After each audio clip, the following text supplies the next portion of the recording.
Welcome to another episode of Power Word Crit. My name is Ander, and I will be your facilitator today. Ooh. Yeah. We're not changing systems. Don't worry about that. We are going to be doing a post-mystery review, debrief, question and answer, but it's mostly just our questions. But we've got some great people with us today. Today we have... Hi, I'm Neil. I played Carlisle in the recent mystery. I'm Ashlyn, and I played Val, the science gal. I'm Corrin, and I played Danielle Zaleski. And Mariana. Yes, and Mariana. Like one word. Yeah. 2 words. I think she said 2 words. You described what she did mostly, and I kind of did a little bit too. We'll figure that out in the She's future. kind of a fluid character at the moment. Yeah. We're not sure who's in charge of her. But we wanted to review the last mystery. We had some questions that we wanted to talk about, so we figured why not get it on tape? And so we wanted to share it for y'all. I'm going to kind of facilitate through this a little bit as the keeper of the mysteries typically, and so we're just going to start cruising in this, yeah? Yeah, Sure. let's do it. You're going to make sure we don't talk about any one question longer than we should have because we can't figure out where to find the stopping point in our sentence because we just keep going on and Yes. on and on. That's Corrin's job, apparently. I'm happy to let you talk. Thrown down the whip crack. Whoosh. All right, so how do you guys feel about the past mystery? Oh, boy. boy. Oh, boy. I am very excited. I mean, I'm very excited to see what is going to come next as a result. It was definitely self-introspection and self-reflection for Val and everything that led up to the point where the mystery ended at. So I don't know. I feel good and happy with it. I am concerned what the consequences will be that we don't know about yet. Yeah, I'm excited because I get to play Danielle for a second mystery. First off, hooray! She didn't actually die. I guess I play my character super recklessly. Well, you also took a bunch of moves to make her super tough. It's true. It's true. But I do a lot of editing for each episode. And as I've gone through the episodes multiple times, the more I'm picking up on certain things, whether they're actually there or not. Like, for example, there's no way Brad could have done all this by himself, at least during the time that, like, we were all asleep. Operations were down because artifact storage is huge. So whether that means he had help inside PARCS or, like, things came through the portal and we just didn't see them. Yeah. And I'm also wondering if there was a spy for him or maybe a rat or something. I don't know. There were rats. You saw there them. There were roach rats. Yeah. The rat roaches. Yes. Mm-hmm. I don't know. I love a good mystery. I love whodunits. And so this really ticked all the boxes of everything that I love. Oh, good. So I'm really excited to see where it goes from here because we had 2 mysteries of us going to the problem. This one, The problem came to us. and now it almost feels like we have a shift in what our jobs might be in the future. Yeah, so Perhaps? we're going to talk about that at the kind of the end of your, like, where we're going to go after this. But you're right, this was definitely kind of a shift in tone and feel. I definitely like here's a self-contained, here's a mystery, here's a thing. But I've had the idea for this specific style of mystery for almost a year at this point. It's in a space that your characters are familiar with, and it's safe there, but suddenly things are not, and it's dark and it's scary. It's kind of hitting like alien vibes. Yeah. I got lots of alien vibes during this and I loved it. There's a delightful metaphor in the middle of all of this of with the information we've had and the loss of all of the artifacts, Pandora's box has been opened. And now we have to figure out what's left. Because now we're not only potentially hunting monsters, we have to hunt whatever those artifacts did. We have to figure out where they are. Any monster hunt could now be complicated by a thing or an object that supplements them or detriments us. Like it's a brand new world. I'm of 2 minds because my characters live in little boxes in my head. I am incredibly excited and want to see what comes next. Carlisle is sitting in the corner going, I am too old for this garbage. So So maybe Carlisle will get retired as a Monster of the Week character that's in the coming mystery? Is that what? Not quite. Okay. That's half of Carlisle. The other half is the stories of old tigers going out to find a dangerous hunt so that they die in combat or something like that. Because that's where the honor and the glory is. Mm-hmm. That's kind of where Carlisle is sitting. Oh boy. He's ready to go out. He's an old hunter. He's an old man in a young man's game. Like, there's a reason they pulled him from the field. They didn't want him to die. It's giving me vibes of this is a turning point, not just in the way that we're telling the story, but also in the way that our individual characters will start to perceive things, how we'll probably react to things. It's also going to be a turning point for how the parks organization itself probably operates. Yeah. Like, they had a breach within one of their headquarters by one of their employees, and that's gotta have some ripples. Up to this point, it's just been capture and contain, and now containment is breached. And I believe we said it in one of the episodes that this facility is not the worst facility. right. Like, this is not the big It SCP. didn't contain the biggest or the biggest scariest threats. creatures. This Yeah. could have been a dress rehearsal for something bigger. Right. And even then, like, the artifacts aren't like The most powerful the or most the most powerful, dangerous. like, world shattering. So what were they going for? What exactly were they trying to take? How did they get that stupid vault open? Yep. Maybe they used the artifacts to get the vault open. But how did they do that? Maybe the vault was opened from the inside. Oh, I didn't even think about that. Lots of questions. Yeah. Lots of Ooh. questions. We're just coming up with even more and more questions. Yeah. We started talking things and I was like, I'm going to grab my notebook real quick.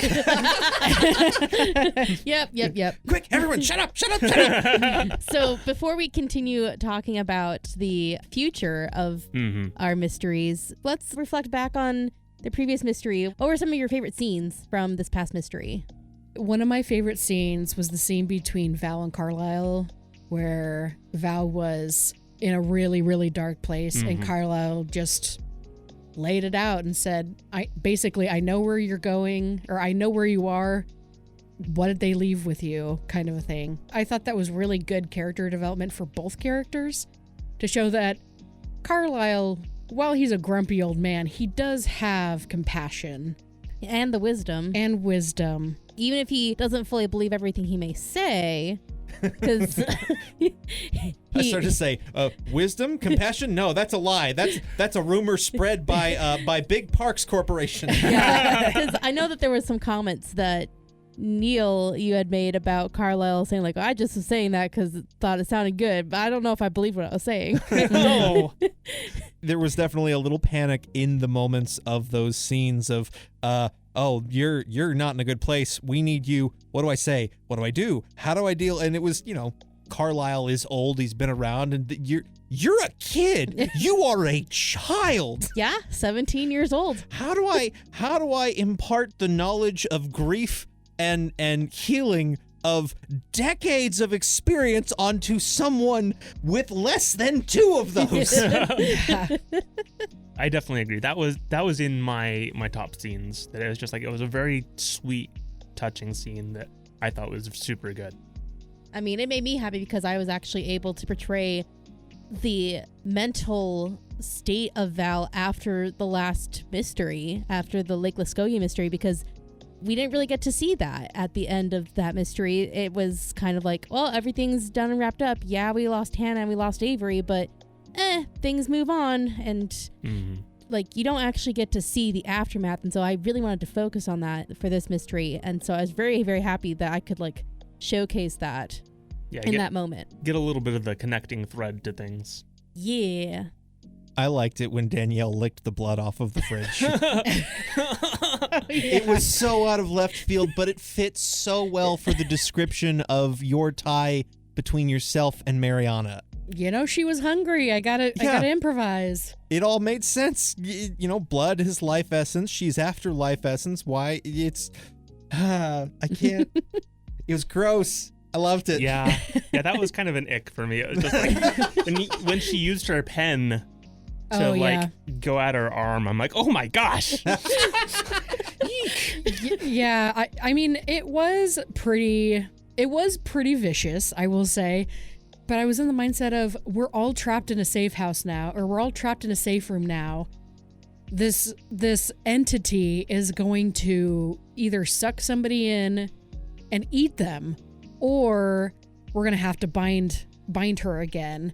What would I do if I knew how bad the stakes were? And I was like, I would probably just grab a pen and start stabbing myself to try and do whatever I needed to do to make sure nobody else dies. Mm-hmm. However, I think from now on, she's always going to have a little pocket knife on her. So it's a little bit cleaner. Oh dear. Okay. So I mean, that tracks. Anders is like, I don't know if I want that. It's fine. I've got magical healing note cards. It'll be okay. it's fine. I think my favorite scene was actually the moment in episode 4 where we all succumbed to our tough rolls, where we all succumbed to the sleeping agent or whatever that was in the donuts. Yes. And like everything went to black. I seriously thought like, oh no, we're all gonna die. Yeah. That moment of panic. Everything is going wrong. And we didn't have an explanation at the time. There was no like triggering mechanism. It was just 1, 2, 3. Yeah. It was like in the moment I was like terrified, but I trusted Ander that he wouldn't just like kill our characters off screen. But No, that would be really, really rough. I tried to follow what the fiction demands, but like... Yeah, I had a couple theories of what possibly could happen. We were either, dragged somewhere else and we're going to have to try and escape somewhere. Whoever's responsible for the sabotage probably picked us up or something. Or we're going to wake up to one of the monsters in our faces, like drool on our faces and going, ah! And then have to fight that way, or... Yeah, well, and the thing is, like, how we ended up cutting it, I mean, you wouldn't know, but we actually recorded that episode in 2 different sections because that happened. And I was just like, I don't know what's going to happen right now. I got to figure this out. And so we actually stopped recording there and came back next week and finished it out. Yep. But I think that worked out for us because, it just very poignant. Yeah, I had that idea. So the donuts were always drugged from the beginning. And I had it as kind of a narrative ticking clock that as soon as, when most relevant, this is going to go off. In hindsight, I would have liked to have a point to that sooner, especially where Danielle like ate so many of them. That like could have pointed to that sooner, that she started feeling weird like earlier in the mystery is what would have made more sense. I just assumed she had just such a high metabolism since she's eating for 2 people. And see, I assumed because we went into Carl's oubliette, right? Was it an oubliette?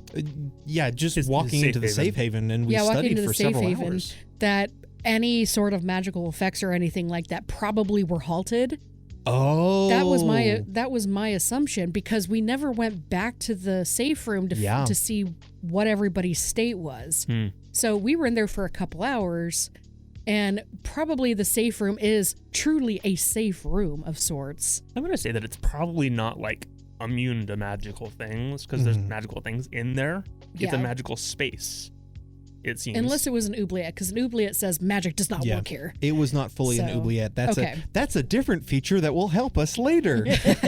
See, I assumed it was an oubliette, so that was my whole thought process. So that is a fun thought, and it was a magical sleep. And can I ask, Ander? Sure. Narratively speaking, how did we end up back in the lobby after we passed out? I think I described it, but Becky went back to the safe room, and she was kind of panic-stricken, because that's what you told her to do, was to go back and save.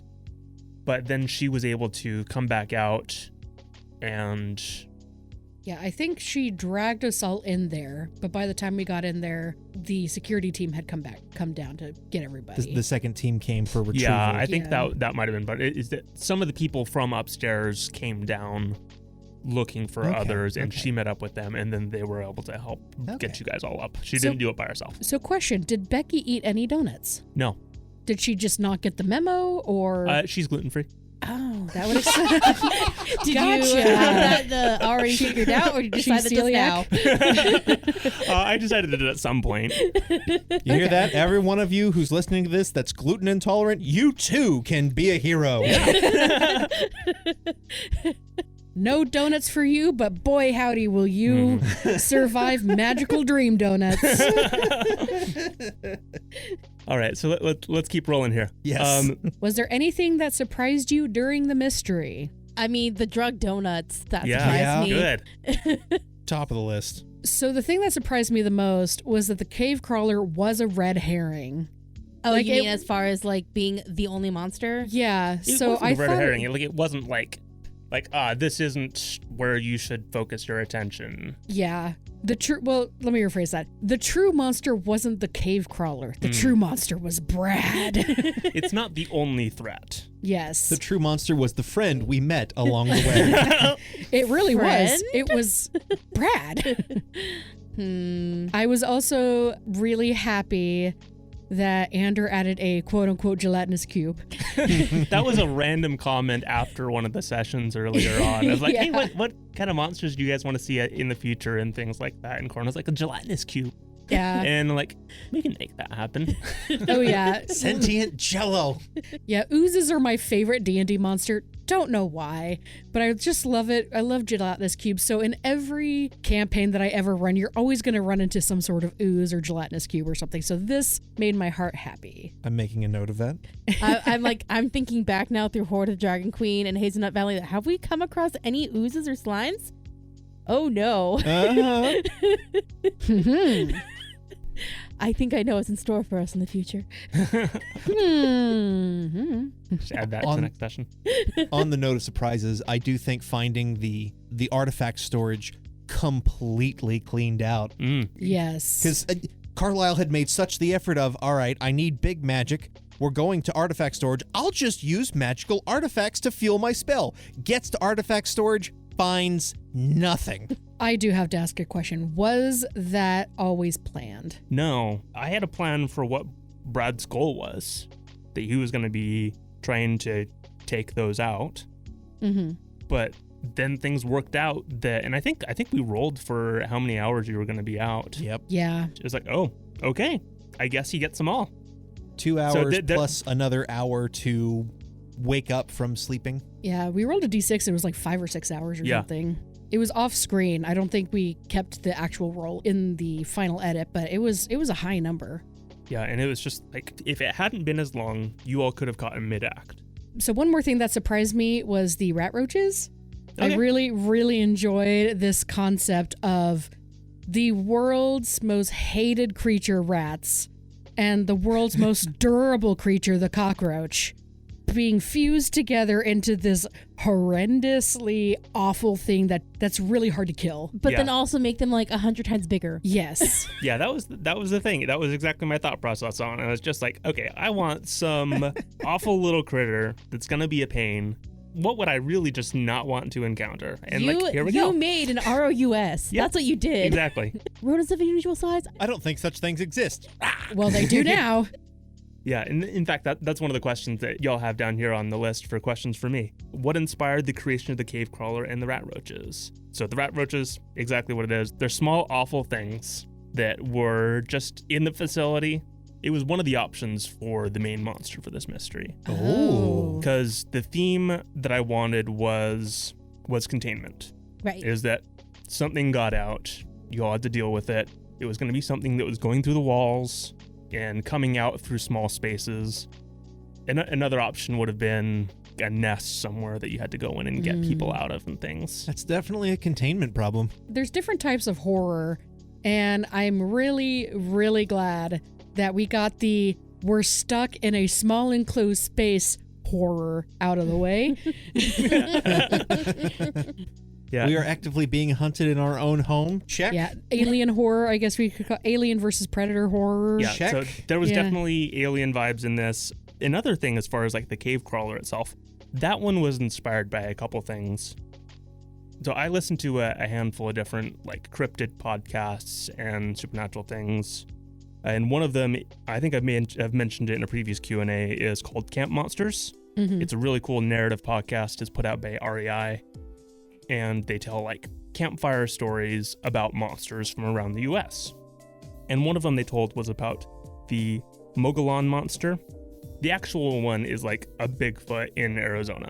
But in this story, it was a little bit different. These couple of guys driving down the road, and they stop, but one of them takes a pee break, and then he doesn't come back. And the guy sitting in the car ends up looking over, and this thing has like crawled into the car with him. And it's this huge, like big bulbous black-eyed thing, and it pulls him out of the car and drags him out. Eventually he gets away and such, but like then later there's a team that goes looking around to try and find remains of what happened to the other guy, and they see like drag marks down this mine.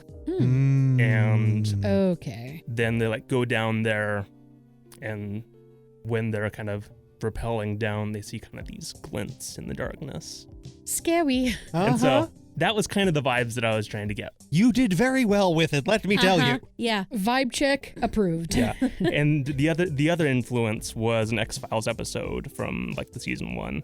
I'm making my way through X-Files. It's called Squeeze. Oh, yes. Where there's this like serial killer guy who like can squeeze himself into like tiny shapes to like get through the ventilation and things. And so that's what it was doing. Oh man, okay. I totally forgot about that episode. Now I'm like, oh yeah, that episode. Yeah. Really creepy. You mean like an octopus can get through anything the size of its beak? That kind of squeeze? Pretty much. Oh boy. That's what it was doing. Boy. So wait, did the crave crawler have a beak? Is it part octopus now? But it had massive claws on its forelimbs, if you recall. Beak fingers. Oh, Yeah, jeez. well, yeah. Anyways. Well, that was your first question. You went out of order. I did. Oh, Well, I asked one about myself. I think Terrible. we're fine. that's okay. We've got a fourth general question that I'm very excited to ask because I want to know what the answers are. Go ask it. If your character was isekai'd into a D&D or Pathfinder world, what would their class be? I think Val would be an artificer. She just makes all these gadgets and gizmos that would just make the most sense. Now, what would her race be? Maybe she'd be a gnome. Carlisle is, in D&D terms, probably a wizard of some kind. In Pathfinder, I think he would probably be more likely a witch. Oh, interesting. All of his magic deals a lot with ritual and process and casting and intention, and like it's much more intuitive than, say, a wizard who is, I have deciphered the exact formula and the concoction requires 3 tablespoons of, you know, it's not quite the same vibe. Right. No, that makes sense. Is Charlie his familiar? Charlie, you know, that's a great question. I kind of imagine if he gets isekai'd somewhere else, a bird shows up and becomes his familiar, and he refuses to acknowledge the bird for at least the first half of whatever season he's in. Buzz off, go away. Fine, you want to help? Go get me this. Flies off, returns the thing. Okay, you can stay. You're useful. I can keep you. Yes. So I had actually asked this question to everybody else. This was one of my questions because I was really curious. And when I looked through both Pathfinder and D&D, Danielle ended up being really specific, which I did not expect, didn't even plan this. But in D&D, she would be a barbarian paladin multiclass. Mm-hmm. I called it. Yeah, that makes sense. She would be a barb paladin, and if that didn't work, probably warlocky, maybe. Okay, yeah. Pact with Mariana. I can see Pact that. of Mariana, yeah. But in Pathfinder, she would be a magus with a summoner dip. Okay. So she would, because summoners have eidolons, and Mariana would be the eidolon. And magus would be because she fights with her glaive. Yeah, she's got a magically like that. infused weapon. Yeah, Cool. so they ended up being really specific, and I did not expect that. Okay, so when we do that arc, we have these all sorted out. Yeah, so when we get thrown into the D&D world and the And Val's Pathfinder super world, confused because it's canon that she doesn't understand D&D. we go through a portal that leads us to Faerun. I put these 3 items into this bowl and I stirred 3 times and it turned into a potion. Why did that work? Let's see, Faerun or Galarian? Is that Pathfinder's world? Yeah. Galarian, yeah. Oh, man. Let's go ahead and move towards the individual questions. Well, Ander already asked himself his Yes, own I did. question. It Yeah. made sense with the conversation. No. Fine. Yeah. Ashlyn, how long has Val been at the new PARCS location, and how does she feel about the transfer? I'm pretty sure it was stated in the very first episode that she had been there for at least the last like 5-ish months. So like it was 6 months since the Lake Muskogee incident. So within that first month, like there was some cleanup and interviews and trying to get all the aftermath stuff from the Lake Muskogee incident settled and taken care of. And maybe there was an attempt of like, well, let's see if she's qualified to still be out in the field. Maybe not. I don't think she's passed the therapy check there. So let's just transition her to desk duty for a bit. Let's take her to this other location that would not have her out in the field. So she's been there for about 5 months. How she feels about the transfer, well, she doesn't necessarily mind it as much. She probably misses more the fact that like she's not around her family. She did briefly mention that she had a cousin that she said that she needed to talk to. And so it didn't come on stream, but she's basically been staying with her cousin while she's been at this new PARCS location. Feeling about the transfer stuff, I think it's more going to be tied to how she was feeling in general about like the trauma of the Lake Muskogee mystery. And if she tried not to think about it too hard, then she wouldn't trigger her PTSD. So I think she just tried not to think about it in order to feel like she still had some semblance of control over herself, is how I would phrase that. Was she surprised at the transfer? If maybe like, let's say Director Sam had been the one to suggest the transfer, I think Val would have been like, okay, yeah, that sounds like a good idea, and just went along with it. I don't think that she had the presence of mind to think like, well, why are they doing this to me? Like, why are they forcing me out? Do they think I can't do this anymore? Like, I think she would just be going with the flow because that's how she's trying to protect herself mentally. Okay, that makes sense. And like the whole thing about the transfer and setting this in a different location, I've kind of gone back and forth a little bit as far as like why we ended up going with that. And really my intention with it was to get us into a centrally located area. So it's easier to do different kinds of mysteries in different places to be able to hit like some of the different parks and things. Because we started this in like the Pacific Northwest, in like kind of Washington, Oregon, and then we did one in like Arkansas. And it's just like, why are people going from that office out in the Northwest to, you know, the South? And it's like, okay, it's, I don't know. So it didn't make a lot of sense to be sending that out. And so I figured let's move them into an easier place to hit different places. Redacted Nebraska. Maps are wibbly wobbly. It's fine. Yeah. So Neil. Hi, yes. What inspired the creation of Carlisle? Oh boy. Carlisle existed as several influences. On the one hand, I wanted to play an old man who was almost a cryptid in his own right.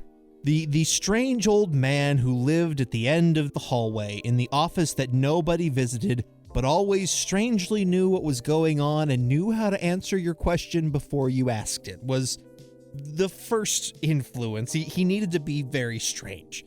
The second was I kind of wanted him to be a former hunter, and to the degree of being similar to Mike Franks from NCIS, Gibbs' former... Oh, yeah. Yes. Yeah, Gibbs' former instructor who comes back. He is an old agent, highly skilled in his own right, but he is a part of an old guard, an old way of acting and performing that isn't really, like, not, I mean, it is actively frowned upon. Like, we do things differently nowadays. You can't just run in guns blazing to get what you want anymore. But that was the way that Carlisle used to go hunt, because it didn't matter what the collateral was. It was, you have to stop the thing that's killing people. And so that was possibly one of the reasons why he was put on desk duty. It was less that he was an ineffective agent and more of, you are making too much paperwork and we are spending too much money on fines and rebuilding. You need to stop. This is no longer the 70s. We can't blame it on serial killers anymore. You have to stop. Listen, I burned down one building, but we got the creature, didn't we? And killed 5 civilians. I told them not to run in there. They ran in there on their own free will. That's not on me.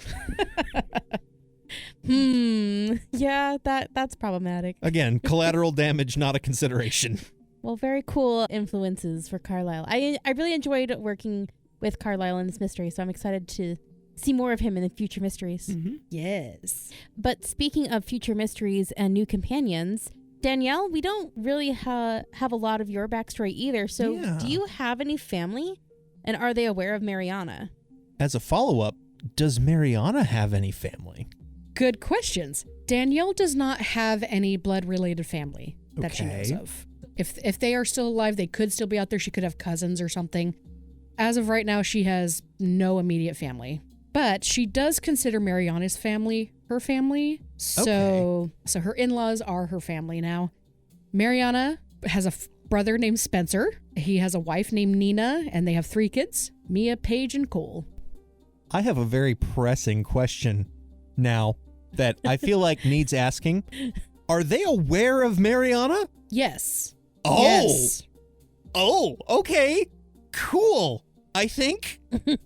Mariana herself, she can't hear anything outside of her mirror world box prison. We haven't really decided what's going on there Her yet. pocket dimension? Her pocket dimension. But Danielle learned sign language to communicate with her. So they learn sign language to communicate with each other. Mariana's family also learned sign language to communicate with her. So Mariana does have a lot of communication with her family. She is very active in the family, but she's just stuck in this weird pocket dimension. Interesting. Yeah, So she wasn't always Bloody Mary. she was not. No. Because I remember you saying, I feel like you said something, and I don't remember if this was on mic, about this happening when you two were like kids or when you were younger, and it just, like, she saved you, which is how she got locked in the dimension, Mhm. but she inherited the curse of the one that was trying to kill you. Correct. And Mariana's family basically adopted Danielle. So what happened to Danielle's parents? Did they just pass with time? No, the same thing that during the same time as Mariana getting sucked into the mirror realm, her parents also died. Oh. So like the monster that was trying to kill Danielle had killed her parents before Mariana saved Danielle? Correct. Okay. A lot of people died during that event. Interesting. And we can maybe dive more into this as it comes up in the mystery. That's Yeah. true too. Absolutely. Oh, that's a lot. Lots we of don't- spoilers, but the chances of this actually coming up in game is not really high unless somebody specifically says, "Tell me everything that happened during your childhood." That's So- fair. That's fair. So going back to our keeper, Yeah. were there any actions that our characters did that took you by surprise during the mystery? Danielle's definitely our chaos goblin. You mean Corrin? Corrin. Yeah, that's right. What gave it away?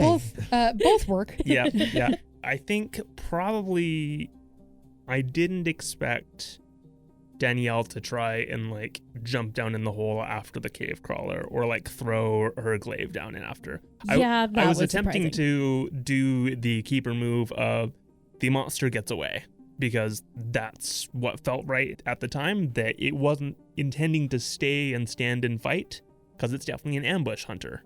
And so was Danielle. apparently. And so that really surprised me. It's like, okay, I guess the monster dies. Of course, Sure. there's an irony in that as well, because you wouldn't have been able to get the shot off as Danielle if Carlisle hadn't raised his light above the hole. It certainly It's helped. true. She also didn't know that there was a giant acid thing down below, so she would have just landed in the acid.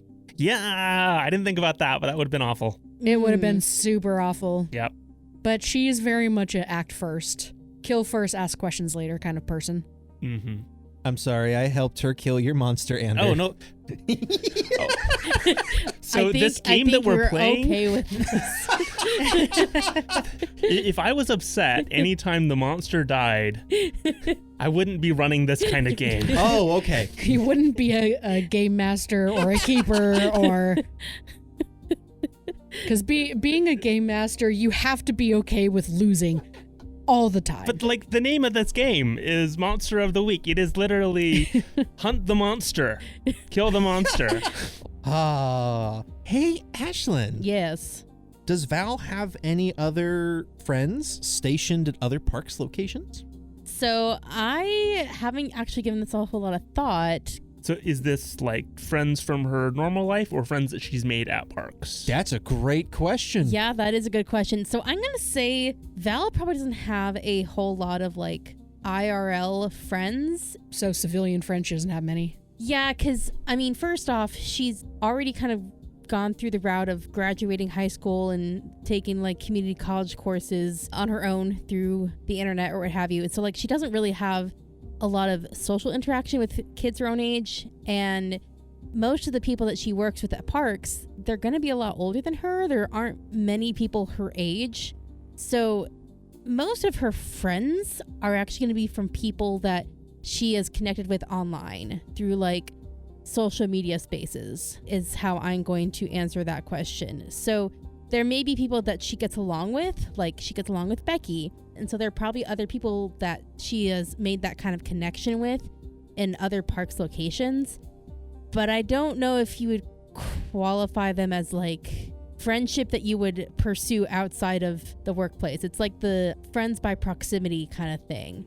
She is genial and cordial, and she is supportive when she's talking to people, but she doesn't try to build a deep emotional connection with them, because it's kind of weird for a teenager to try and make that kind of connection with an adult. So she doesn't really have normal friends. Follow-up question. Does she have a hard time making friends, like civilian friends? Absolutely, yes. And that's why it's much easier for her to connect with people that she only has to talk with online. And honestly, I think she treats Eerie more like a best friend than she does her artificial intelligence. That made me really sad. Oh. Val comes across as being a happy-go-lucky kind of girl, but she is... I don't know why I traumatized my characters. That's the point of having a character. Trauma. I guess I have to explore it because I have to explore my own trauma. I don't know. You lying on a couch, us standing over you with clipboards. Now, why did you come to that decision? Yeah, thank you all for being my unpaid therapist. You're very much welcome. I want to renegotiate my contract. I do want to cycle back because I am still thinking about it, and I do want to make sure you got your answer on the question of, were there any actions by the players that caught you by surprise? Were there any others that came to mind? Other thing that caught me by surprise was the giant teddy bear in Val's lap. Oh, yeah. Yes. Yes. That Val gave to Becky. I don't know how to make friends, so here's a giant teddy bear. And it has a growing potion on it that it makes No, it's still shrunk. keep going. It's shrunk. Oh, yeah. It shrunk because it's slowly growing. It is still growing back. Yeah. But what I'm saying is the shrink potion is wearing off. Half of my lab is teddy bear, and my friend is gone. Okay, that may not actually be canon, but it was a joke I made, and it was funny. It's in the episode. It is in the Yeah. episode. Mhm. Amazing. All right, what else we got here? Carlisle. Carlisle, that's me. Yeah, Hi, yeah, hello. How long has Carlisle been with Parks? Oh boy. This is one of those things I don't know if it would ever fully come up in the narrative. I think Carlisle has been with Parks since shortly after it was founded and like original hiring. So as per our lore, our Parks was founded alongside the National Park Service, right? Yes. That was originally founded in 1916, in the middle of World War I. My narrative that I have for Carlisle is that he was a soldier in World War I, saw some things that didn't make sense and that no one could verify, ends up coming home, talking like mad, and eventually Parks gets wind of this crazy soldier who can't seem to stop talking about the strange things. And they're like, hey, listen, the strange things did happen. We would like you to come work for us and hunt the strange things. How does that sound? You're not going to call me crazy? Not a bit. I'll do it. Sign me up. And so he's been with the Parks since near inception, probably 4 years or so after he left the military, or maybe after the war ended, and he's been with them ever since. So Carlisle is pushing triple digits in his age, potentially? Whoa. Very, very old. Yet another old, yet strangely old person. Yeah. And he does show a little more of his age than the other old person in the narrative that we have maybe or may not made reference to. 7. No comment. Well, since I'm assuming that the average age of a PARCS employee is pretty young. Yeah, Mhm. probably in the like don't- 30 to 50s. Did Seven and Carlisle happen to know each other? It's several decades of field work. There's a non-zero chance that they have done missions together. They are at least probably acquainted with each other. And, this all kind of circles back to what was the origin for Carlisle. Beware an old man in a young man's game. It's true.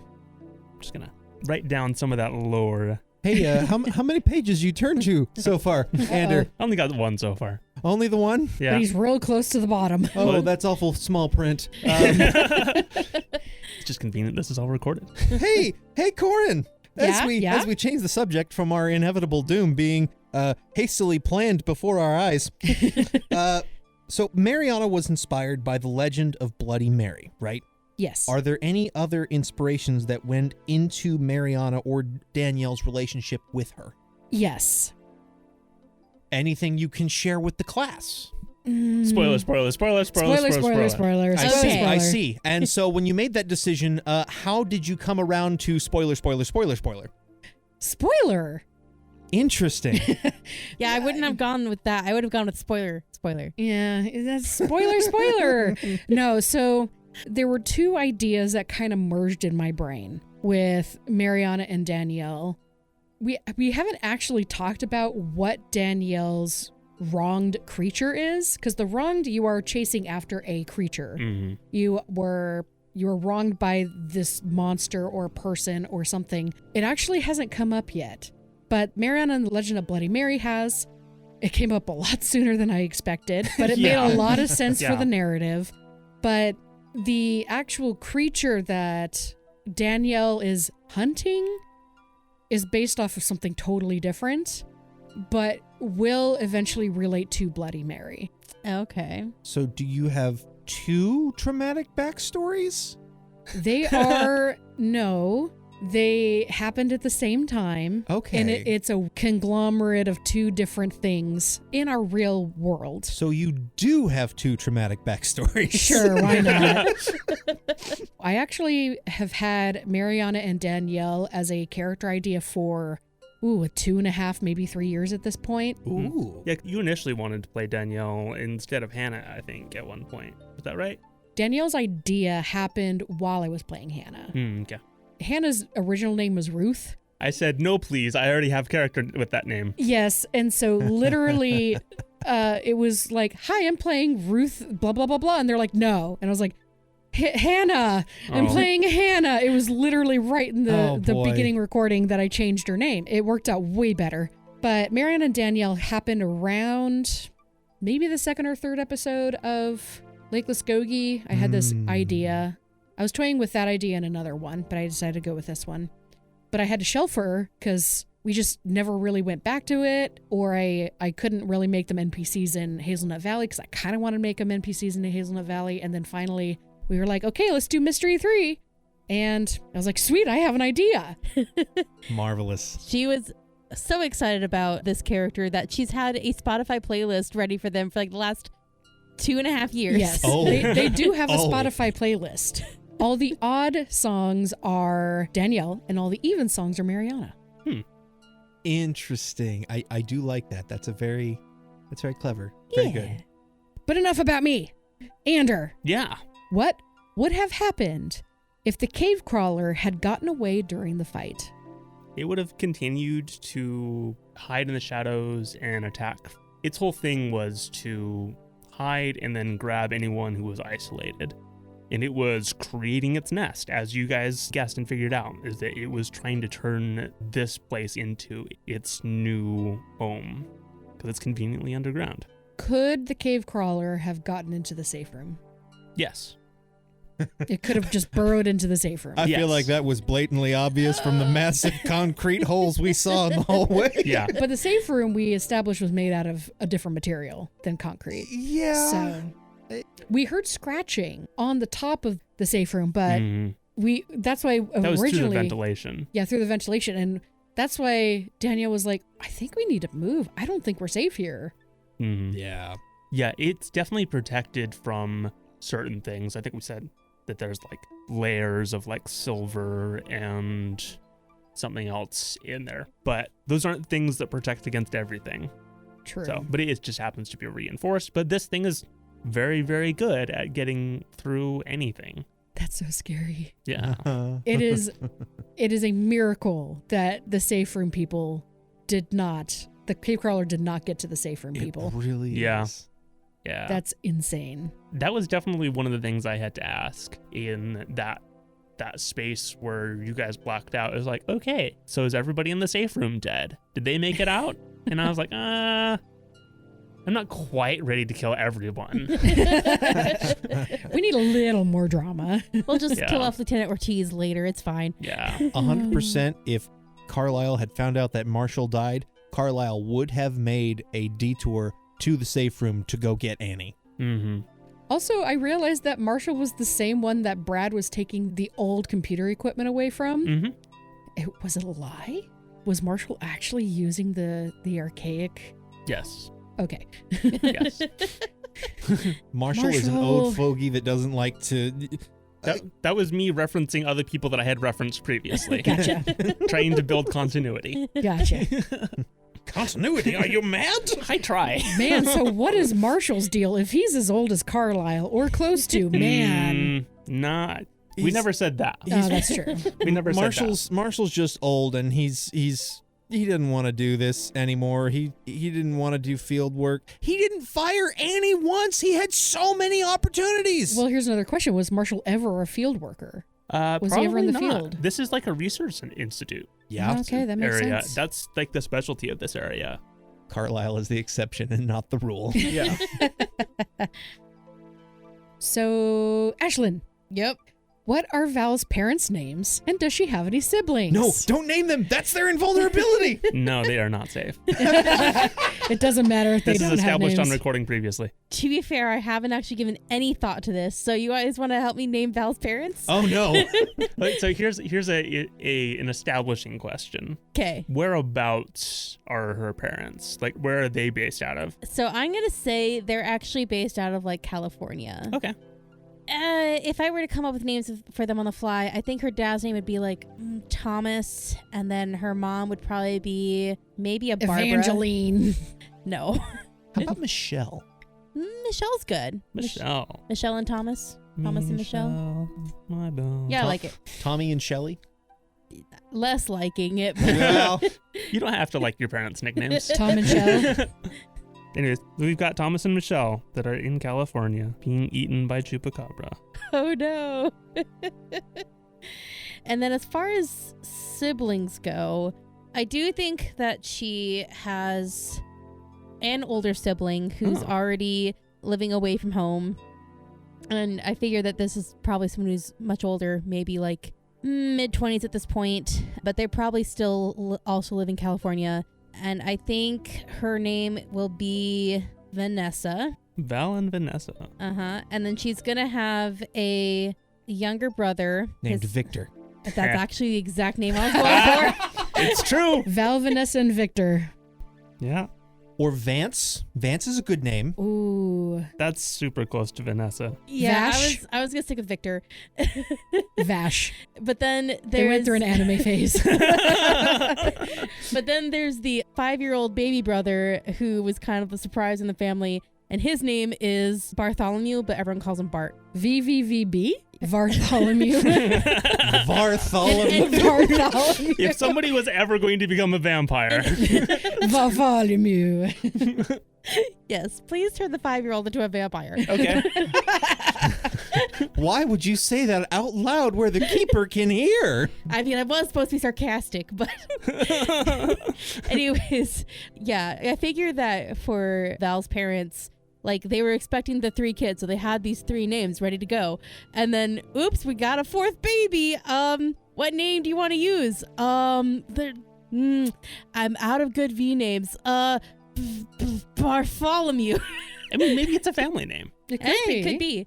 So maybe it was like her grandfather or something. Mm-hmm. So anyways, yeah, she has lots of family. Cool. For some reason, I thought she was an only child. That was definitely the vibe that I got. And that's part of the thing is, like, she does have her siblings, but she doesn't involve herself with a lot of what they're doing because she did kind of like go through a speed run of like schooling and stuff and is already working. She doesn't really have as close of a relationship with the rest of them. And so that's where the only child vibes come into play there. I figure she is kind of like no one in the rest of my family understands what I'm going through because I'm fighting monsters. I'm fighting monsters. And literal demons. And they're just living their happy lives out in California. And yeah. I've got a follow-up question for you. I would fully understand not telling parents what you're doing. Do either of your siblings know what it is you're up to? Ooh, that's a good question. Bartholomew does, definitely. His imaginary friend that's totally real tells him everything. You know, that'd be fun. I think so. I think that Vanessa probably has some idea because I think it would be interesting if Vanessa was actually involved with PARCS in another like area or department. I've definitely kind of had the teen that squad in my head that like her aunt or her cousin or that she's staying with or something like that is involved with PARCS. And like her cousin, who did I name her cousin? I don't have it in this notebook. It's in one of the episodes. Her cousin, Andy Anonymous. I did name her, but we'll have to look it up at some other point. It's in my other notebook that I don't have out right now. I was considering her cousin as being someone who was familiar with PARCS, maybe not like an active member, but maybe someone who was like a volunteer support type person. So like whenever they needed extra cleanup crews or something, her cousin was the one to be involved in those kinds of things. But maybe her sister is another volunteer, or maybe she does more like magical research type stuff, or I don't know if she'd be a field agent necessarily, but I think it'd be interesting for the both of them to be like, oh yeah, we're totally working at these like legitimate places, ha ha ha ha, and like they don't realize that they're both working for the same company. So neither of them know that the other one is doing that. I love it. And then Bartholomew probably only knows because Val probably tells him stories guised as being like, oh yeah, these are totally like fantasy stories, but they're kind of scary about the monsters that are under your bed, but like totally legit. They could actually be under your bed. So this is what you're going to do to make sure that they don't keep haunting you. Your parents keep finding weird bags of like protection charms under his bed. Yeah. So I love it. Bart is just like, I mean, yeah, my sister told me that the boogeyman does live under my bed, but it's okay because I know how to stop him from getting me.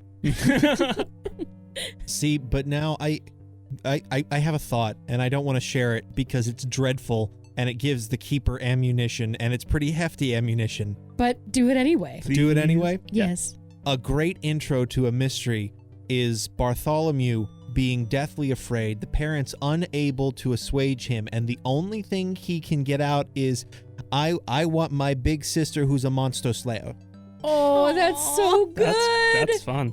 Can we do fun. that? We might. That's a I haven't figured out what the next mystery is yet. Because it's adorable, and the youngest understands this is a monster, and I only know one monster slayer, and that is my big sister, and only big sister can slay the monster. And so everyone's like, hey, you need to come back and visit. Why? He says there's a monster. He's just telling stories. We show up and we go, oh, there's actually, hi, that's a problem. Oh no, it's built a hive in his room. We've got a big problem. So, okay, I'm going to probably re-age some of these siblings. So Vanessa's 25 years old. Victor's probably about 12. Val, I've already said, is almost 17 by the time of this mystery. And then That's Bartholomew, a real big age gap. Yeah, it is. And then Bartholomew is actually going to be 4 years old. All right. So, Corrin, See?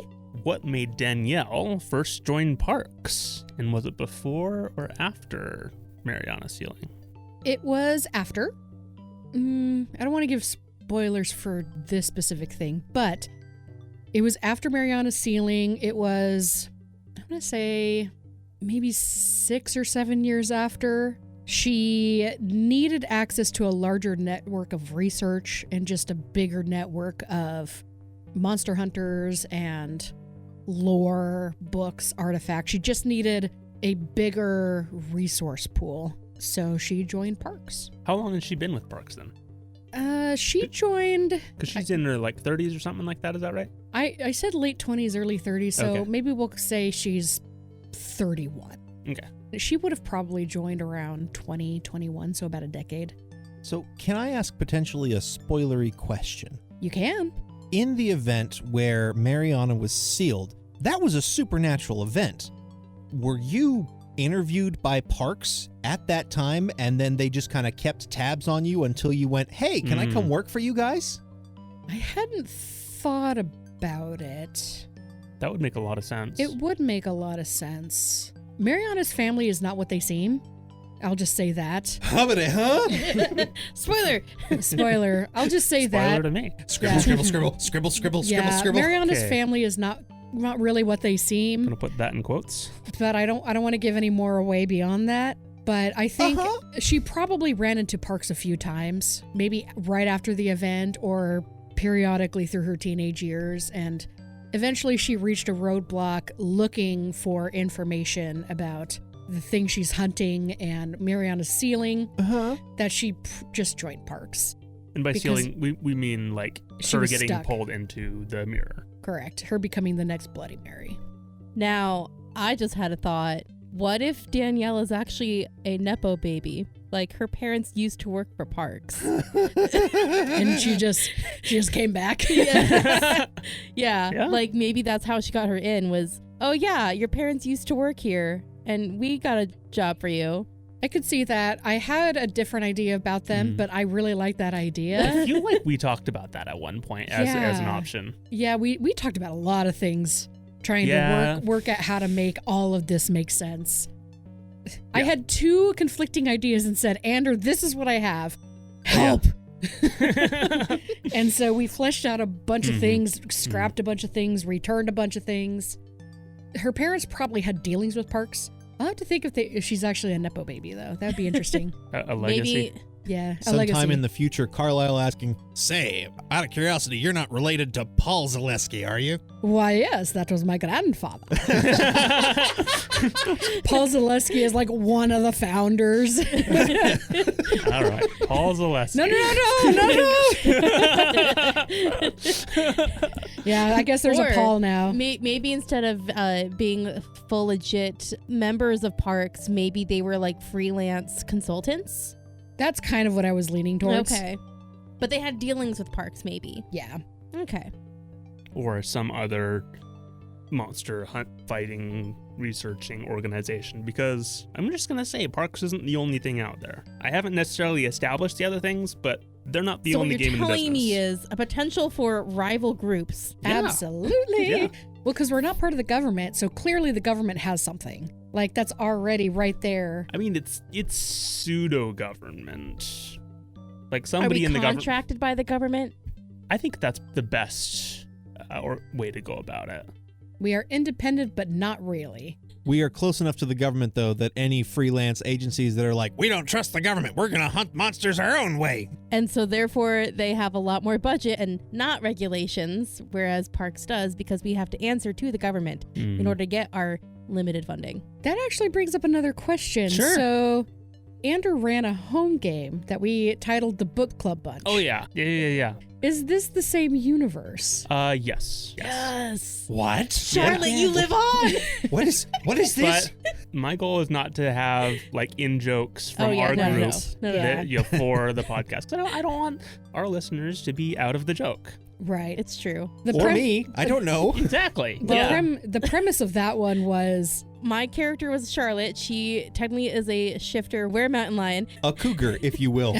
very much Yes, sense of that the word. joke was made. Yes. But she is a bookworm and is always reading books. And so she would go to a book club. And this one book club she went to ended up being a meeting for other people who had experienced supernatural things and events. And so like this book club became a group that basically just went to go hunt monsters. The book club was a support group for people who have encountered monsters. Yeah. I love that. And my character was Bob Johnson. He was a mundane, and I gotta say, he's one of my favorite characters I've ever played, because he's just, I made him so mundane that when we were playing in Discord, I changed my name in Discord to Bob Johnson, and Ander, after a few minutes, was like, who is Bob Johnson? He legitimately thought someone else had joined the Discord server. Wait, who is this person? Because I had invited a bunch of people into the Yes, thing. So, yeah. Amazing. But That's cool. it's fun. So if the opportunity comes up and we want to do some outside of our normal group of like the Parks team, I definitely want to go to the book club bunch. So fun. Interesting. Okay. Yeah. Okay. But that's kind of where our Monster of the Week kind of started, was Book Yeah. Club Bunch. As a little background on this, this isn't going to be really relevant to anything, but kind of fun explaining that mystery. There was this hotel that was being run by a vampire, Oh yeah, that was right. and it ended up being the cleaning lady, Yes. I forgot about that. It was the cleaning lady. the little old cleaning lady, and not the shifty hotel manager. But anyways, it was the Red Raven Inn.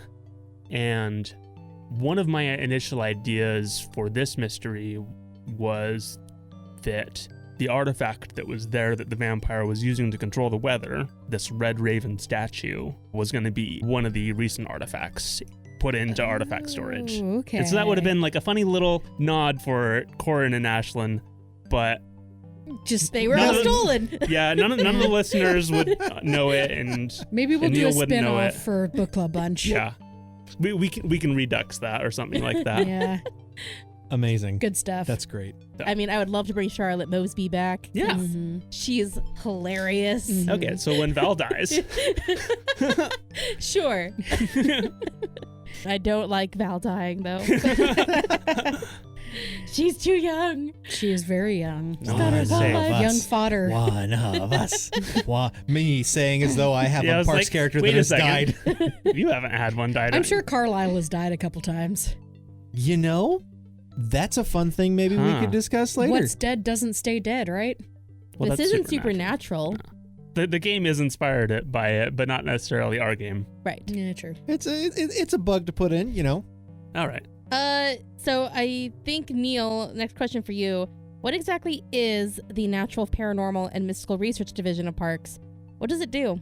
So I've had several thoughts about this. I think it may be partly a practical thing. They needed some department that their sole devotion was going over all of the information we have, grabbing different bits and pieces, scattering how they do their research, and trying to find connections. Understanding how monsters react, what they react to, what they're after, why they're here, why they select certain environments over others, what to do in certain situations, and people who don't naturally have magical attunement to them, they need a way to get out of magical traps and magical situations. That is the reasonable and paper explanation. The actual explanation, I feel like, is more along the lines of, we gotta get Carlisle out of the field. We can't just fire him. What do you want to do? Transfer him to another department? No other department will take him. What are we supposed to do then? Why don't we just give him his own department? They specifically made a job for him. Yes. They created a job because he is the single oldest field agent that is on their payroll, and they do not want to lose his experience. Mm-hmm. In a business like this, what Carlisle knows and the secrets he could take to his grave are too valuable to let just wander out in the world. There's no telling what would have happened to Carlisle if they hadn't given him this job and they just told him to leave. I feel like Carlisle is a ticking time bomb, but not in necessarily like, I'm going to go crazy and do crazy magical things.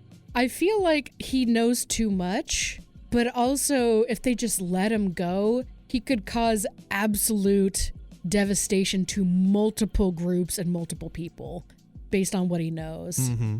Like, what if he decides, I'm going to write a book and go on tour? Guess what? So what inspired you to write this fantasy book?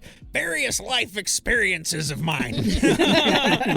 Oh my goodness. I wonder if Carlisle is known outside of Parks as well, because somebody else would probably try to snatch him up, another group.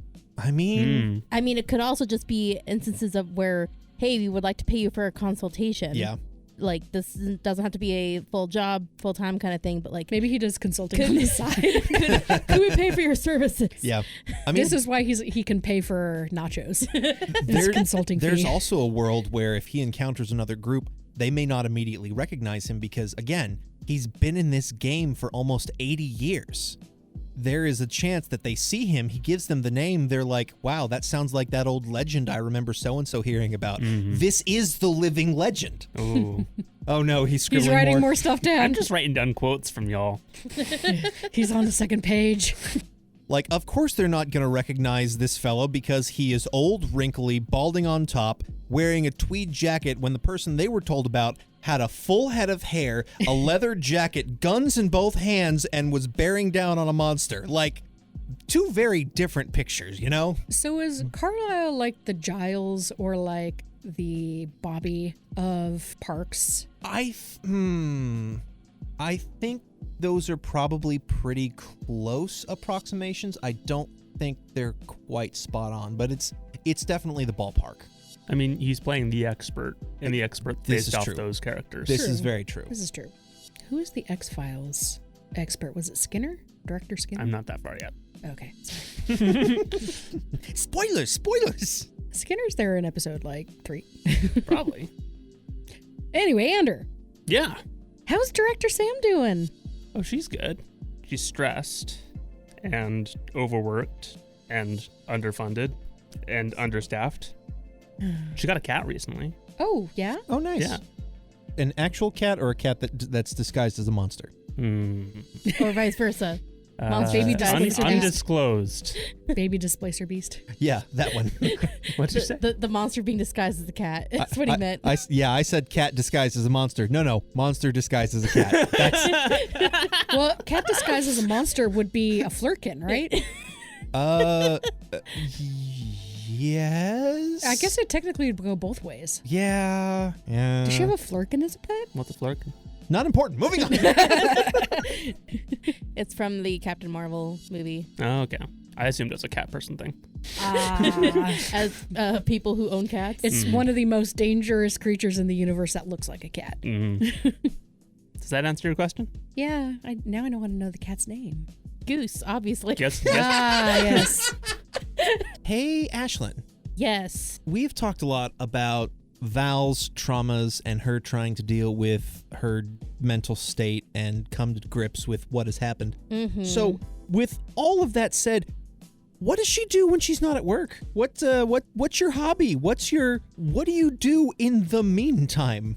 This has come up in actual episodes before, but I'm going to reiterate. She is a massive fangirl. That's right. That's right. She is on Tumblr a lot.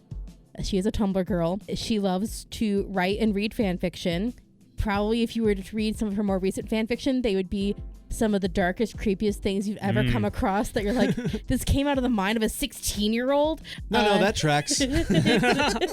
Right. Yeah. She loves to watch video essays on YouTube, and she does a lot of the, stereotypical fangirl type things of teenagers. She's very much in that kind of realm when she's not thinking about, I'm on this problem with my portal and I can't figure it out. Let's just go binge watch some anime right now, and then I can write a quick one shot about how Naruto and Sasuke should have ended up together. The most well-kept secret of the Naruto fandom. Wild. Okay. All right. Asking another question mildly tangentially related to this. Is Val interested in relationships with other people in general? romantically, platonically, or is she just so focused on her work? So I would say she's probably doesn't even realize that she is lacking that. She fills that void by the fictional relationships, and like she has the relationships with like coworkers and things like that, and so she feels like that's probably enough, but she's not realizing that there is an emotional connection that she's missing, and that was probably going to hinder her growth as she gets older. And so she's going to just continue to be in this like immature mindset where like she feels mature because she's working with all these older people, but she doesn't realize that that's not what being mature is all about. And so she's not going to have that mental connection, I guess you could say, until something really knocks her down or turns on the light, I guess, of like, hey, no, this isn't how normal people interact with others. Like, I kind of am treating her a little bit as being a little bit on, like, the spectrum, I guess. Like, it wasn't my intention to portray her that way, but that's how she's coming across the more I play her. The Legolas Gogi incident, is that kind of one of the catalysts for her starting to figure out connection? I would say no. I think it was more of an indicator for everyone else that she was working with to be like, wait a minute, we've got this 16-year-old girl tracking these terrifyingly dangerous monsters, and she says that she's all fine and dandy. That can't be good. And that's why she's been going to therapy, even though we didn't get to really explore this mystery, but we definitely made reference to it because that is something that she has to go do in order to be cleared to go back on the field. But she's kind of been on the mindset of, maybe it's okay if I don't go back in the field. So let's just, I'll go to these therapy sessions. Am I actually going to listen in on what's happening? Nah, not really. Parks Health and Wellness actually doing their job. Wow. Or at least trying. They're trying. Val's not really a willing participant right now. But maybe she'll get a little better after this mystery. There's been some growth for her. Especially at the beginning, Val was so hesitant and so, I don't want to say nervous. She just didn't have any self-confidence after the last couple of mysteries. And she just did not feel comfortable continuing to work in the field. I just wanted this mystery to kickstart her into the, no, you are actually good at this. You just need to put yourself out there. In order for that to happen, she has to make the sacrifices. So I made her destroy her electroblaster and her goo gun and her smartphone that had her portable version of Eerie and the thermal scanner that she had just made in like the second episode or the first episode. Second. Yeah. Honestly, the only thing she has left are the pocket dimension trap box and her armor and the handgun that she never uses. Hey, Corrin. Yeah? We know that Danielle has an incredibly powerful and potent spear that is squirreled away and stored by Mariana? ? The real question, any other tricks or toys in your back pocket that you haven't shared with the class yet? Spoilers? Spoilers? Her tattoos were her other special artifacts. Oh no! But, oh well. Can you get new ones if Carlisle were to help? Her tattoos was a form of like storage of information, of locations, things like that. And I had this crazy idea that some of her tattoos appeared similar to how Gabriella makes like fake contracts, but like some of the tattoos are just reminders of like, oh, I lent this artifact that Parks thinks it still has in storage to a friend over here. Oh. And they clearly are not going to go AWOL with this special artifact now that Danielle doesn't know who has it or where it's going. Obviously, all of her friends are sane and well and definitely won't do anything nefarious with said artifacts. Uh-huh. I had that idea because that seems something that this is Danielle first would time do. hearing this. We're gonna write this down. I thought about it last night at like 11 p.m. as I was trying to fall asleep for the second time.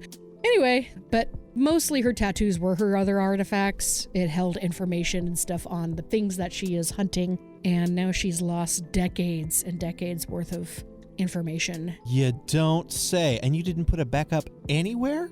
He couldn't. Oh, don't tell Carlisle. He's going to read you the riot act. Sometimes you just can't have a backup for what you're trying to do. Sometimes you are the only thing. And then that's where the riot act stops. Yeah. And where's Carlisle's backup? It says no comment. says the man who made himself a magical focus. No comment. Well, speaking of Carlisle, you created Charlie. What was the inspiration for Charlie and his invisibleness? Charlie was always going to exist as the librarian of Carlisle's Haven. The original idea I had, there were several iterations, but it all revolved around the fact that Carlisle can't technically see magic. So, in the situation where there is an intensely magical creature that just kind of constantly exudes some kind of sparkly aura or, just is mostly magic by its nature, Carlisle could not see it. And through some acquisition of his books in his library, this thing was protecting these books and came with it, thinking, why are you moving my books? This is silly. Finding itself in a bigger place with bigger books and more of them and thinking, well, this isn't so bad. I guess I'll stay here. And Carlisle figuring out that something has come in as residence and is recategorizing his books, and it kind of makes sense. It's like, all right, well, you're not damaging anything. I guess you can stay. Settling on the name Charlie. And the original idea I had was that it was a massive, like a dragon or a drake or a Chinese serpent of some kind. See, I wish that we had talked about it before, because I had no idea of that, and it was just like, okay, there's somebody in here. Okay, Charlie. That is my bad, but I also didn't know what the limits were to break the narrative. There was a little bit in my head of Carlisle going into the library, setting his stuff down, going after books, and just walking underneath the dragon that is draped over two of the shelving aisles, staring at the three people who can very clearly see him. Oh, that's right, because the dragon is magical and he can't see magical things. Correct. So basically, Carlisle just thinks that this thing is invisible, but everyone's like, Oh gosh. what is that? Correct. So, okay, that brings to mind then, like, because when we were first introduced to Charlie, and all of us were assuming, like, oh, we all can't see him except for these floating gloves. But was the idea that the rest of us could technically have seen Charlie in his actual form? That was the original thought, but I gotta say, I love the idea so much better that it is a poltergeist, and that you guys might be able to see Charlie eventually, but at the bare minimum, Charlie wears gloves out of deference to Carlisle so that Carlisle knows where he is and what he's doing. Okay, but At least some of the time. Though you could still say that Charlie was a dragon and he just shapeshifts into a humanoid form in order to not terrify you. Because he doesn't want to leave your collection of books. That is also, oh no. Or still as a dragon, but is just like doing mage hand basically with a couple of gloves. He's got two mage hands going. That's still so my beating heart. Unseen servant, and then he just used thaumaturgy to throw his voice. It is an incredibly magical dragon. There would be no reason why it couldn't do that. Okay, great, this fantastic. is how he entertains himself. Okay. That may, who knows? So, maybe a dragon will show up in Carlisle's library in a future possibility. mystery. So going back when you mentioned Charlie just found this other library. No, came from a smaller one, found this one. Yeah. Carlisle finds a stash of magical books, takes it to his library. The thing keeping the magical books is like, well, you can't take those. Follows Carlisle into the library and goes, oh, it's nice here. I'm going to stay. I had this image of like this magical hermit crab that's like, oh, you know what? I've outgrown my library. Time to move to a bigger library. And so the library is like a shell. He's a hermit crab dragon. He's a hermit crab dragon. He's a hermit dragon. Crab dragon. All kinds of things. He's just shapeshifts into whatever creature we want at that moment. Which also means eventually the library will be too small for him, so he's going to take all of his stuff and go to a new library. No. Maybe go to the book club bunch. Maybe takes Carlisle with him. No, you part of library now. Carlisle is part of the horde. It's a horde thing. Yeah. So that wraps up our character-specific questions, but I've got a couple questions for you as players for what we do next. Haha. Because really enjoying doing Parks, and so far Parks has been kind of our almost yearly. We don't hit it every year, but our kind of traditional Halloween themed adventure that we do, and it's a small series. But we like these characters. We want to see more of them.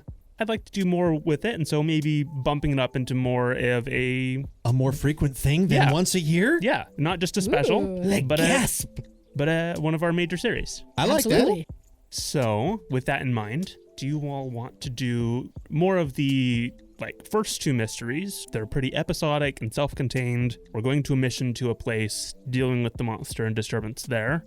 Or do we want to start following more character goals and investigations that are specific to each person, such as tracking down Brad or researching what happened to Hannah? My answer is going to be both.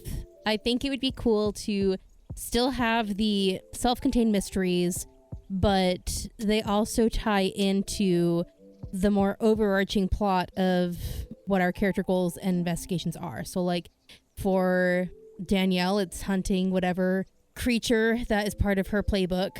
For Val, it's going to be investigating the portal that Brad and Hannah, whether it's the same portal or not, wherever they went, she wants to investigate the portal stuff. I'm not sure what Carlisle's goal is, but I feel like it wouldn't be hard to incorporate that into episodic mysteries. I mean, at this point, Brad is kind of his goal, because Brad came in and messed with his territory, his space, and now Pandora's box is open and all of the artifacts are gone.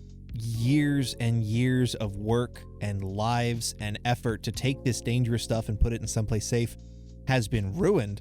So Carlisle kind of has a vendetta now. Because Carlisle is so old, I want to try and bring up things from his past. Oh boy, oh boy, oh boy. So that's something I want to incorporate.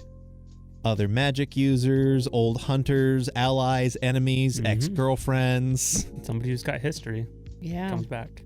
I like self-contained, and I like following character goals, like what Ashlyn said. I feel like the next mystery should really deal with the fallout of what happened with Brad. Even if we start in medias res, where it's we're on a mystery kind of a thing, but we talk about the fallout. Because Danielle has been saying, I want Tim to be the manager, but I don't think she expected her whole stash to go and get taken away. So I can see Danielle getting not only severely demoted, but close to fired, because this is a huge containment breach. The fact that all of this happened, I think everybody in this facility is probably going to get a lot of trouble. Lily Parker's probably going to get either fired or demoted. Managers are going to get rotated, or maybe I can see us all deciding, hey, this was our fault. Carlisle and Danielle, I can see us saying, this was our fault. We really want to go after Brad. Put us in charge of it. We really want to make this right. They might do that. They might not. Maybe you're on probation. It could be a probation thing. Prove yourself that you won't screw up again. Maybe people found out that her tattoos, she was lending out artifacts, and she has to come clean for that. That was definitely my next question of what is the state of this division of Parks? Because it got riddled with holes. Yeah. And all of the containment was taken out. All of the artifacts are gone. So it's there's hardly anything here except for the experiments that were going on in some of the labs. It's just what happens to all of those people and their jobs, and so what are they doing? And I jive with that there's a major restructuring and a major rethinking of what's going on here. Yeah, as someone who has worked in corporate, there's a couple ways this could go. Somebody becomes the fall guy. 1, 2, 3. Could be us. We could be the fall guy. Lily Evans would be a fall guy. Managers getting fired left and right. But another way that this could go is we recognize that we had let some stuff go by the wayside. We weren't as prepared. we didn't build this facility as we thought it was, they're going to have to shut down the facility. Like, there's so many holes and stuff. Carbon monoxide poisoning is a real danger at this point. Probably getting reassigned to a new area. Maybe we could get back to Sam. But yeah, somebody who's worked in corporate, this facility is in big trouble. Well, okay, so along those points, maybe the facility itself will change, like where we get stationed at. And maybe instead of us going back to like the Pacific Northwest area where Director Sam is, maybe Director Sam comes to the location in the Midwest area where we have our next facility set up. I don't know, but I'm definitely imagining that Val's unsanctioned experiments are going to be confiscated. So the portals that she was working on, they're probably gone. So she's going to have to start from scratch on that stuff. Practically Carlisle's everything would probably get confiscated. Maybe not his haven if he can somehow detach it from his physical office. I just assumed it was a magical doorknob that he could just stick somewhere. I mean, access. It probably has something to that effect where he can just like pull the doorknob off, and most of Carlisle's valuables exist in his haven. He's got a few files in his office, a few pieces of equipment, old tools that he may not be able to access anymore. But most of Carlisle's stuff is his, and he will not let Parks have it. I mean, that's totally fair. Also, because this would be such a bad, catastrophic thing for this little area, I can see the government stepping in and trying to overtake things. It's like, you all messed up big. This needs tighter restrictions, tighter regulation. We could be under severe government oversight. We could have an agent with us watching our every moves. Oh, I mean, boy. I figure it'd be more of like a government agency that is protecting the old site and making sure that nothing else comes out or about that got missed when they were like transporting all of the creatures that were contained there into a new facility. And so they're just there as more of like in case anything slipped through the cracks, we're here to take care of it before it gets out and starts attacking these civilians or something like that. Parks could also change their policy. Instead of containment, it's just kill. The C changes to a K. I don't know if I like that. Right? I mean, it's not great. Because a containment breach happened. This could have been catastrophic. Wouldn't have happened if the threats were eliminated and not taken for study. Instead of artifact storage, artifact destruction. Maybe also you should have your creatures and your artifacts be in separate locations. But here's the thing, though. Again, this facility wasn't the worst one. So, like, chances are all of the funding went to the big one, the Alcatraz of...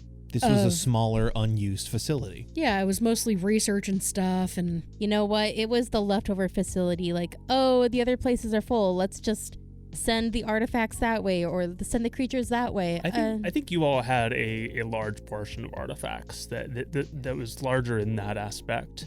It just isn't focused on some of the other aspects. We don't deal with creatures, we deal with research and... I've got two thoughts to attach to this. One, if Brad was so important that he was a contact during the Muskogee mission, what is he doing in this defunct research facility? Question 1.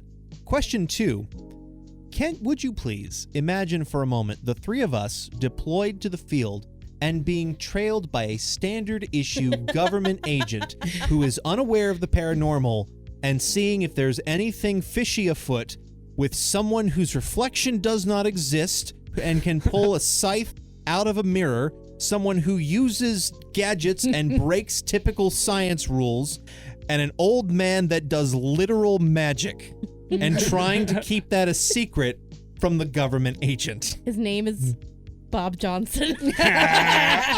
Bob Johnson got a promotion. Actually, it'd probably be a demotion. He was a consultant for Merkshire Bathaway. He's a financial consultant.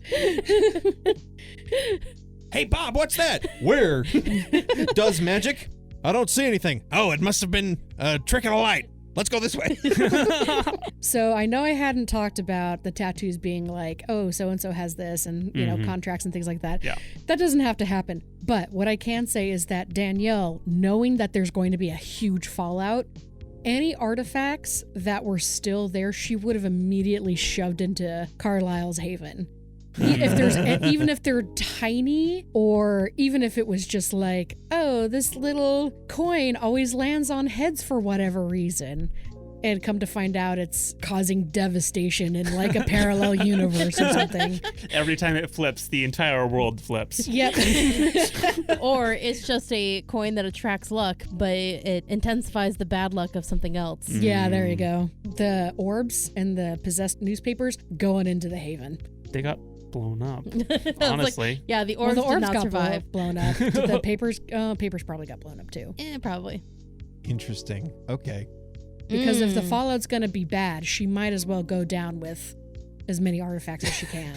You will go down with this ship. You know, there's also a world where if they want heads to roll and they are looking at Danielle and Val as scapegoats, Carlisle could fully step in and throw his weight around a little bit and be like, this is a problem, and throwing heads is not going to fix it. You need to get people into the field. Well, we would have to send you. Me? I'm an old man. How dare you? Fine. If you want me to go out, I get to pick my team. All right. Well, we have an excellent. I want Danielle and Val. Val probably might have been would be a really good scapegoat. I don't think Val is the scapegoat. It doesn't make sense She would be in my a scapegoat because she's lost her whole team. She moved here and suddenly this thing happened. They would at least think that she might be related. The paranormal would be interested in someone who carries bad luck.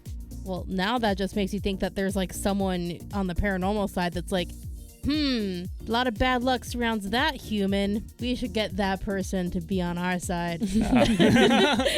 Villain arc origin story. But I don't imagine that like other humans would be like, oh yes, clearly all the trouble is around this 17-year-old girl. No. I mean, like, internal affairs would be like, okay, she's lost her whole team. This happened. 6 months later, what's going on here? I feel like that would be a bit of a reach, honestly. I guess it depends on how many other catastrophic things have happened. I'm sure there's tons. It's Parks. People die all the time, right? Yeah, no, I think the blame would probably be just more blatantly blanketed on to Director Evans. Yeah. Yeah, Director Just Evans. as the person who is the de facto leader of that facility. If they're like, they can't really blame Brad anymore because he's not there anymore. So therefore blame must fall on whoever is the leader. Mm-hmm. Danielle would absolutely take some blame too, because it was her department that was cleared out. She would at least be under suspicion that she was involved somehow. You know, as she's clearing out the rest of the stuff, throwing it into the haven. That will probably increase suspicions if they find that. Gotta move quickly. You know, Carlisle might be demoted if they're moving people around to different facilities and they're like, this department doesn't exist anywhere else. How many people are in your department? Just me. We're downgrading your department. Yeah, I would love if we became a team just going around.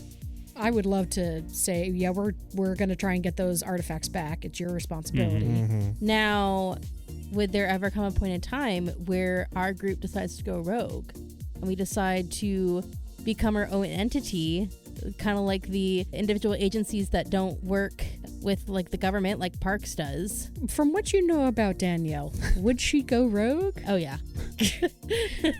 Like, is this the next step? That's too soon. I still think there's a lot more we can do with PARCS, but I can see there being a future where maybe something happens and we have to go rogue for PARCS. I would love to go rogue.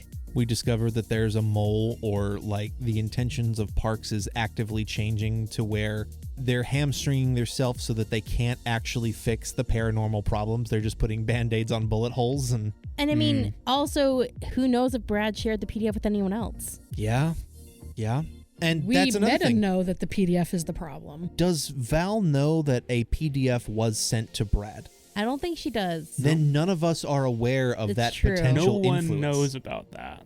It's true. I think Avery does. The Dead. yeah. He's dead. Yeah. If Hannah mentions something, she'd be like, oh, I'm going to send this to my guy in IT. And probably just an offhanded comment and nobody else knows. Yeah. Yeah. Probably doesn't even remember. It's crazy to have to know that as the player, but my character does not. Right. Mhm. Yep. It would be a wild thing if we are chasing Brad's tail and, you know, he bails, but we find a intact computer in a room and there's nothing else except this computer, and we open it up. There's a single file on it. We open it up. what's this? And Val goes, that's. I recognize that. Oh, yeah. Danielle, while shoving all the artifacts as she can into Carlisle's haven, she would absolutely be trying to find any information on Brad. I'm sure his computer's going to get confiscated. Mm-hmm. All of his communications, what happened, which now moves the PDF into other people's hands. Mm-hmm. Assuming it's still on the computer. And this is something that is just out there in the wild to start with, though. Yeah. So, oh man. He's not the only vector here. Oh, of course not. But man, this thing getting... Parks people are broken. They've seen terrible things. That PDF going after, like, getting passed around. Oh my gosh, it becomes one of those chain emails. Yes. This whole thing is talking about, our whole Parks campaign is about the evils of chainmails. If you don't send to 20 people... You will be infected by the demon realm. But yeah. Imagine us going on a hunt to actually find the server that the original book was on. And we don't have any... We don't have anybody who's really tech savvy in the group. Yeah, you do. What?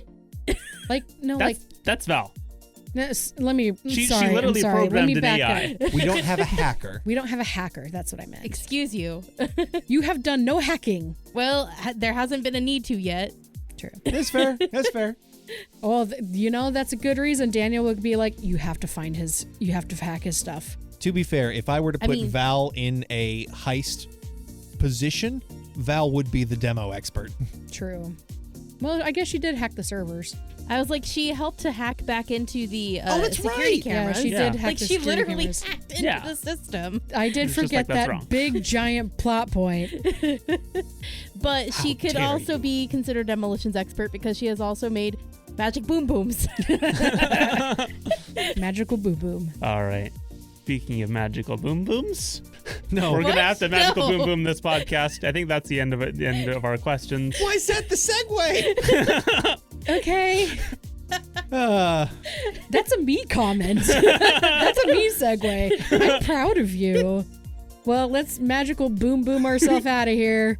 All right. boom boom. Boom boom away. All right. Thank you all for listening. We've had a lot of fun with this. We hope to have a lot of fun in the future.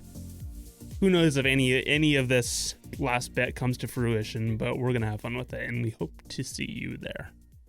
So until next time, we'll see you. Boom away.